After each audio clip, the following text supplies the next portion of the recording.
ये कहानी 1980 की एक सच्ची घटना पर आधारित है, जहाँ पर एक आदमी जंगल के बीचों बीच खो जाता है और उसके साथ जो जो मुसीबतें आया था, शायद किसी के साथ ऐसा हुआ हो।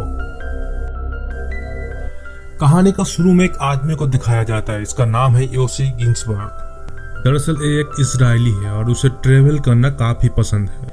योसी हार्ट ऑफ द जंगल, सबसे पसंदीदा जगह अमेज़न पे जाना चाहता है, जो कि एक बहुत ही बड़ा और घना जंगल है। जब वो सफर में होते हैं, जब नदी को पार कर रहा था, उसी वक्त उसे एक आदमी से मुलाकात होती है। वो भी एक ट्रेवलर होता है और उसका नाम है मार्कस। मार्कस प्रोफेशन में एक टीचर होता है और बहुत ही इंटरेस्टिंग प्रोफेशन का मालिक है। मार्कस को वहां पर एक पुराना दोस्त मिलता है जिसका नाम है केविन। वो केविन और योसी के साथ मुलाकात कराते हैं। केविन एक अच्छा फोटोग्राफर है और एक बड़ा ट्रेवल है जो लगभग पूरा साउथ अमेरिका एरिया को घूम चुका है।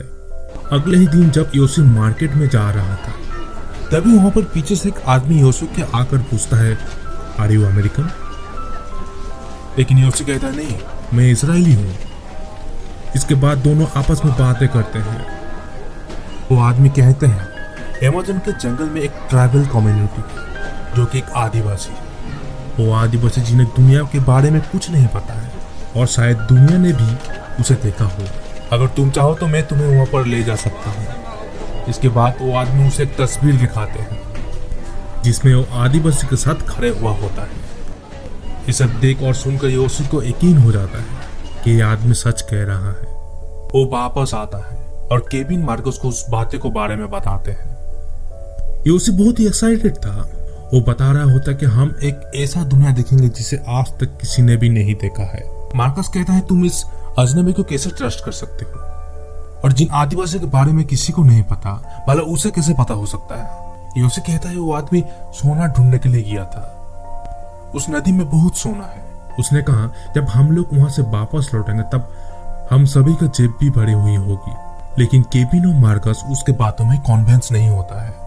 योसी कहता है, क्यों ना तुम उस आदमी से एक बार मिल लो ताकि तुम्हारा डाउट क्लियर हो जाए। अगले ही दिन वो तीनों उस आदमी से मिलते हैं जिसका नाम था कार्ल। वो तीनों को कैसे भी करके मना लेते हैं। उसे सुनकर वो तीनों सफर के लिए तैयार करने लगते हैं, जहाँ वो तीनों ऐसे सभ्यता से मिलेंगे जिन्हें आज तक किसी ने नहीं देखा है।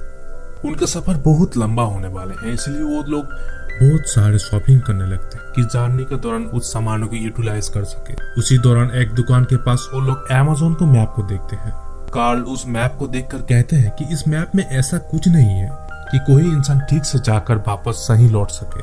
वो कहता है, जंगल में सबसे बड़ा साथी होता है नदी। नदी को फॉलो करके कोई भी इंसान जंगल से बाहर निकल सकता है। और अगले ही दिन वो चारों निकल जाते हैं सफर के लिए, heart of the jungle Amazon. वो लोग रात को एक जगह पर स्टे करते हैं। वहां पर कार्ल बताते हैं कि दरअसल हम जिस लोगों से मिलने वाले हैं, हमें ऐसा लगेगा कि वो एक पुराना सदी में जी रहा है, लेकिन वो काफी स्मार्ट है और हम लोग से भी बहुत आगे है। वो लोग जिंदगी के सच्चाई को नहीं जानते हैं, वो पूरी तरह से आजाद है। अगले सुबह वो चारों फिर से निकल जाते हैं। कुछ ही देर बाद बारिश शुरू होना चालू हो जाती है। And everyone knows that Amazon also known as a rain forest. बारिश से बचने के लिए वो लोग एक जगह पर स्टे करते हैं क्योंकि रात हो चुकी है। कार्ल उन तीनों को कहता है, कल तुम सभी को एक असली खाना खिलाऊंगा क्योंकि हम लोग बहुत ही जल्द एक कबीले में पहुंचने वाले हैं। और अगली ही सुबह वो लोग कबीले में पहुंच जाते हैं, जहां पर कार्ल को वहां का निवासी सब जानते हैं। उन्हें देखकर सारे कबीले वाले खुश हो जाते हैं। वो पूरी रात वहां पर गुजरती है। पूरी रात होने के बाद अगली सुबह उस कबीले की ओर निकल जाते हैं, जो कि एक हिडन वर्ल्ड था जिसके बारे में किसी को नहीं पता है। जब नदी में आता है, कार्ल और योसी उन दोनों के एक सोने का टुकड़ा दिखाता है। इसे देख सब खुश हो जाते हैं। दरअसल वो खुश होता है इसीलिए कि कार्ल अभी सच बोल रहा है, यानी कार्ल का ऊपर उन्हें थोड़ी थोड़ी विश्वास होने लगता है, क्योंकि कहीं ना कहीं उनके मन में एक डाउट था।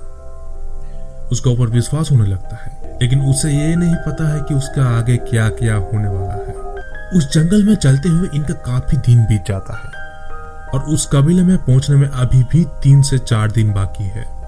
लेकिन जाते वक्त मार्कस का पैर पूरी तरह से जख्मी हो जाता है। वो आगे का सफर कंटिन्यू नहीं कर सकता है, इसलिए उसे रोकना होगा। कार्ल उन तीनों को कहता है, मैं अकेले उस कबीले में जाऊंगा और कबीले में पहुंचकर वहां से कुछ आदमी को बुलाऊंगा जिससे कि तुम सभी को ले जा सके। इसके बाद तुम तीनों को उस कबीले के पास ले जाऊंगा। लेकिन केविन उसे रोक लेता है। वो कहता है तुम हमें छोड़कर अकेले नहीं जा सकते हो, क्योंकि वो लोग जंगल के बीचों बीच में हैं और कार्ल के बिना उस जंगल के रास्ते को किसी को नहीं पता है। केविन कहता है क्यों ना हम एक राफ्ट बनाते हैं जिसे हम नदी से होते हुए नदी का आगे के सफर तय कर सके। वो चारों राफ्ट को तैयार कर सामानों को बांध कर निकल जाते हैं। लेकिन यह सफर इतना आसान नहीं होता है। सुबह तक वो नदी काफी शांत थी, लेकिन कुछ दूर जाने के बाद वो नदी का रूप बदल जाता है। पानी की वजह से राफ्ट में काफी प्रॉब्लम होने लगता है। इसलिए कार्ल कहता है हमें राफ्ट को रोकना ही होगा, वरना हम सभी का सभी यहाँ पर मारा जा सकते हैं। लेकिन केविन इन बातों को नहीं सुन रहा होता है। वो कहता है हमें राफ्ट में ही बहना होगा।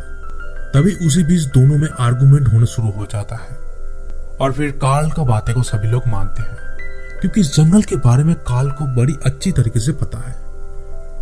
इसलिए वो लोग राफ्ट को साइड में रोक लेते हैं। इसके बाद कार्ल जंगल की ओर खाना ढूंढने निकल जाते हैं ताकि उसे खाकर हम लोग कुछ दिनों के लिए सरवाइव कर सके। केविन कहता है शायद कार्ल को पानी में तैरना नहीं आता होगा, इसलिए शायद वो राफ्ट में नहीं जाना चाहता। अगले सुबह बिल्कुल ऐसा ही होता है। तीनों राफ्ट की तरह जा रहे होते हैं, लेकिन कार्ल उस राफ्ट से जाने के लिए मना कर देते हैं। वो कहते हैं हम मछलियों को खाना नहीं बनना चाहता हूं। वो कहते हैं मैं पैदल ही आगे का सफर तय करूंगा और तुम्हें वहीं पर मिलेंगे जहां पर तुम जाने वाले हो। दरअसल उनके पास मैप होते हैं जिसके पास एक लोकेशन होता है जहां वो लोग जाना चाहते हैं, लेकिन केविन पैदल नहीं जाना चाहता। वो सोच रहा था कि शायद राफ्ट का सफर ही ठीक होगा। योसी और केविन डिसाइड करते हैं हम तीनों में से एक कार्ल के साथ जाना होगा और दोनों राफ्ट में जाएंगे।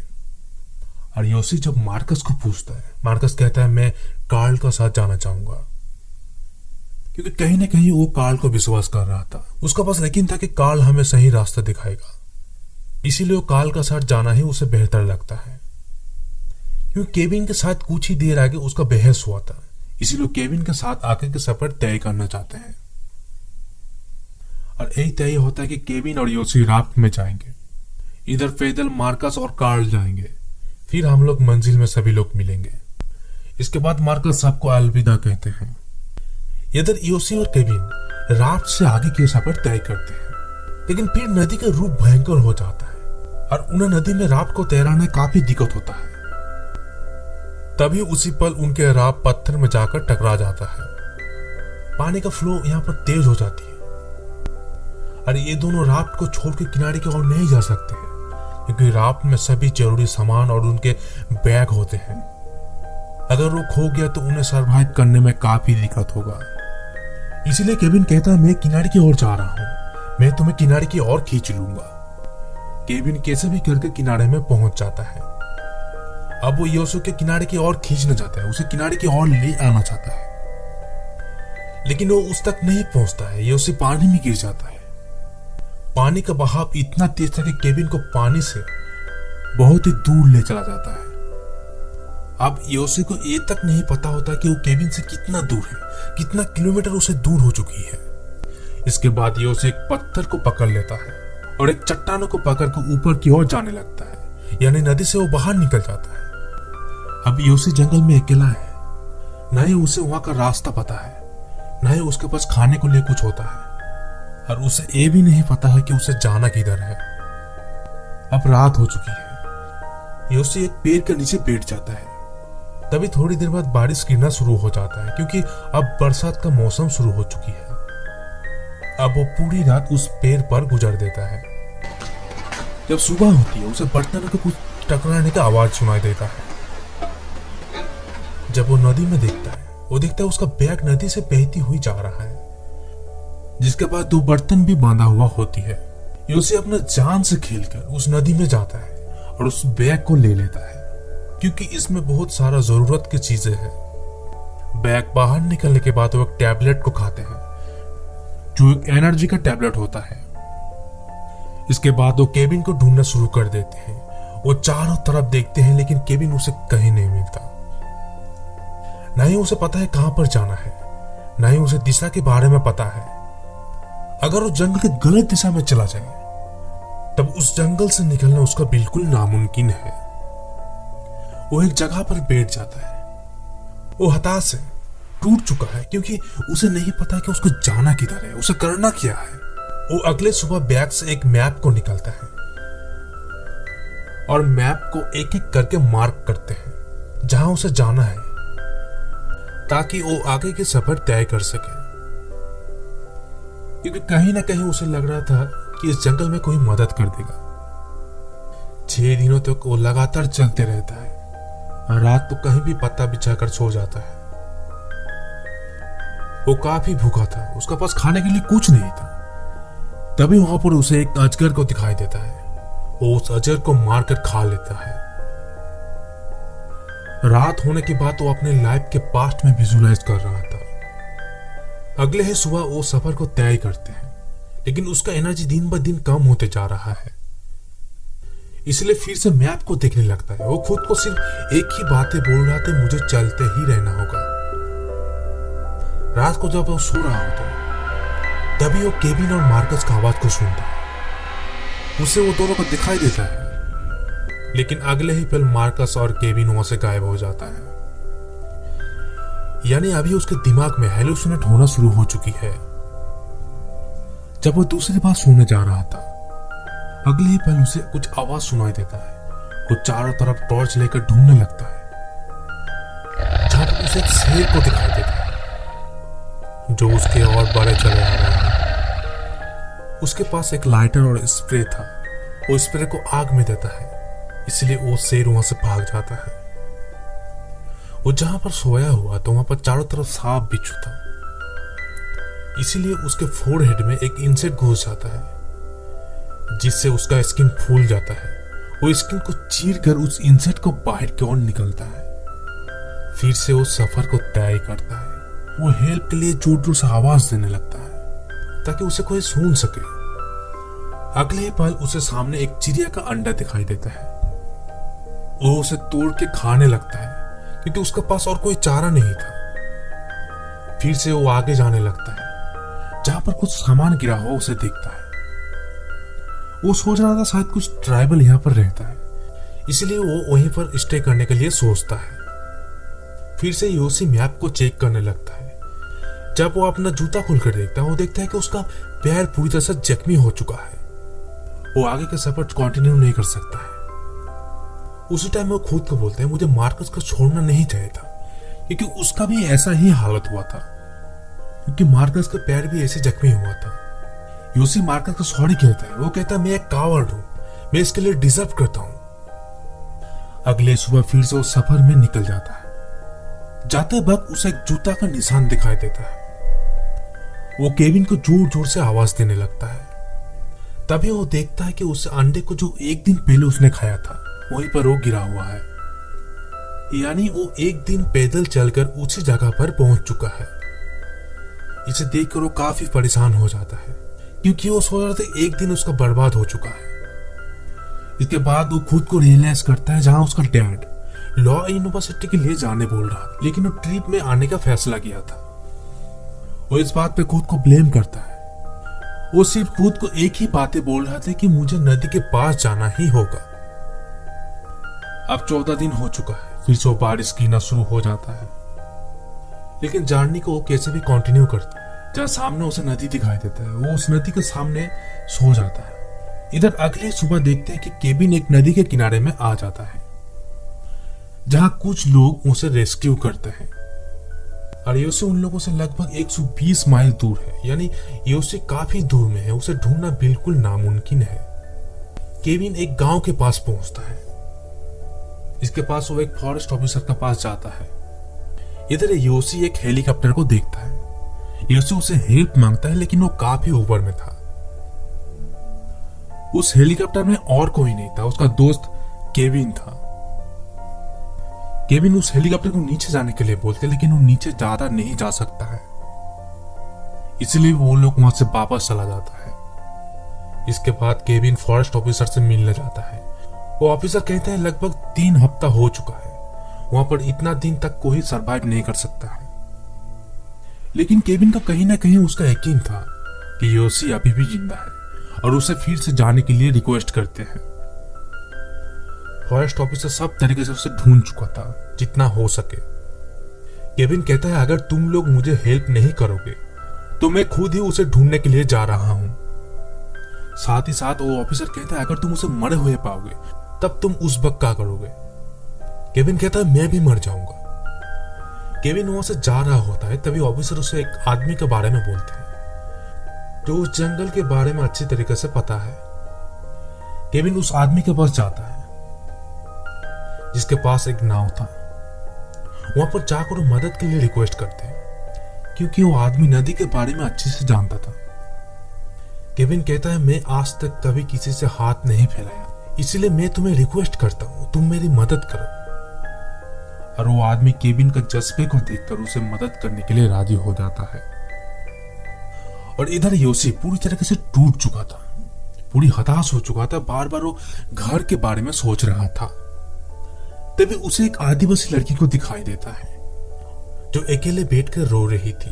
वो लड़की योशी को देखकर डर जाती है। योशी उसे समझाते कि तुम्हें कुछ नहीं होगा, तुम्हें कुछ नुकसान नहीं पहुंचाऊंगा। वो लड़की को उसका भाषा समझ नहीं आता है, इसलिए योशी कहता है तुम चिंता मत करो, कल प्लेन आएगा, हम निकल जाएंगे यहाँ से। रात होने के बाद योशी उसे एक ब्लैंकेट देता है जिससे वो आराम से सो सके। योशी को कहीं ना कहीं एक सेटिस्फेक्शन है कि उसका साथ कोई तो है उसका साथ चलने के लिए। अगले ही सुबह दोनों निकल जाते हैं सफर की ओर, जहां योशी एक डंडा लेकर चलने लगता है, जहां पर वो एक फल को गिरा हुआ देखता है। वो लड़की योशी की उस फल को खाने के लिए मना करती है। योशी कहता है मुझे खाना ही होगा क्योंकि मैं भूखा हूं। रात होने के बाद योशी उसे अपने पास बुलाता है और अपने हाथों पर उसे सुला देता है कि तुम्हें डरने की कोई जरूरत नहीं। वो उसे दिलासा देता है कि गॉड हमारा साथ है, हम लोग यहाँ से बचकर निकल जाएंगे। लेकिन अगले ही पल वो देखता है कि उसका सामने कोई नहीं है। दरअसल ये उसका भ्रम था, वो खुद के माइंड में इमेजिनेशन कर रहा था। वो ये सब देख पूरी तरीके से चौंक जाता है कि उसके साथ ये सब क्या हो रहा है।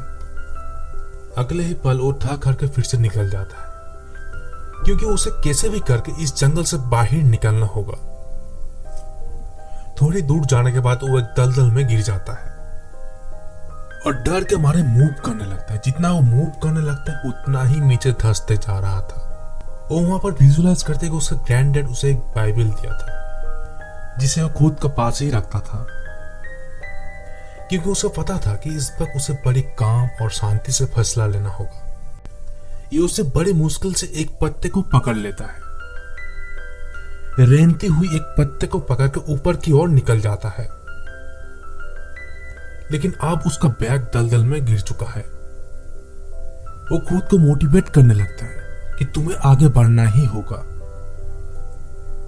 मानो उसे कोई आगे बढ़ने के लिए इनकरेज कर रहा हो। इसीलिए वो एक पेड़ के पास जाता है जहां पर ढेर सारा खतरनाक चिट्टिया था। योशी अपना कपड़ा उतारकर उस पेड़ को हिलाने लगता है जिससे कि वो सारा चिट्टिया उसका शरीर में गिर जाता है। इसके बाद वो चिट्टिया उसे डंगने लगता है और उसी दौरान योशी का एक एनर्जी आता है उस दर्द के मारे जैसे कि वो आगे बढ़ सके। वो जोर जोर से चिल्लाने लगता है और आगे की ओर भागने लगता है। वो पास्ट के सभी मेमोरीज को याद कर रहा था और भागते ही भागते वो नदी के पास पहुंच जाता है। उसे थोड़ी सी जीने की उम्मीद दिखाई देता है। वो कुछ लकड़ियां को लेकर राफ्ट बनाने का सोचता है, लेकिन उसका शरीर में एकदम जान नहीं था। वहां पर उसे एक टर्टल यानी एक कछुए को दिखाई देता है। वो उसे मार के खाने वाला था, लेकिन उसे सरवाइव के बारे में, जिंदगी का कीमत के बारे में पता होता है, इसीलिए उस कछुए को छोड़ देता है। अगले ही दिन केविन और वो आदमी निकल जाते हैं योशी को ढूंढने के लिए, लेकिन उसे योशी को कहीं दिखाई नहीं देता है। वो आदमी कहता है हम लोग काफी ढूंढ चुके हैं, इसके बाद हम लोग आगे नहीं बढ़ सकते हैं। इसलिए केविन और वो आदमी वहां से जा रहा होता है। तभी उसी दौरान योशी को एक बोट का आवाज सुनाई देता है। वो आगे की ओर बढ़ता है।